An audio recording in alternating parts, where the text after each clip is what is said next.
This is one of the best Netgear Wi-Fi router I've ever used. It is rock solid and super fast. Well, it's working great until my kids spill water all over it. Taking the lid off, it has just enough space for the Raspberry Pi 4, the SATA to USB 3 cable, SSD drive from Samsung. Very good, very fast. There is very little modification that you have to do. Just pop off the feet, the 4 feet. You will see the screw underneath, 5 of them total, 1, 2, 3, 4, and then 5 right here. Flip it over.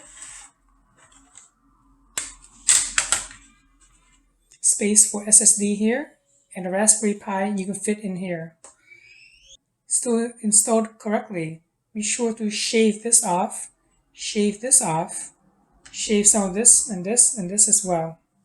Shave it all off because you need a flat surface. Don't forget to remove this metal piece because you definitely don't need the metal piece to hit the circuit boards of the Raspberry Pi. And then that's basically it. This is a really easy modification to make sure that the Raspberry Pi is protected until they make a nice case for the Raspberry Pi with SSD.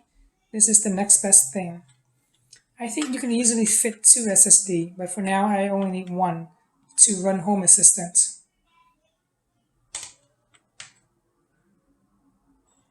Hopefully this helps you with your projects, and if you have any questions, feel free to ask in the comments section.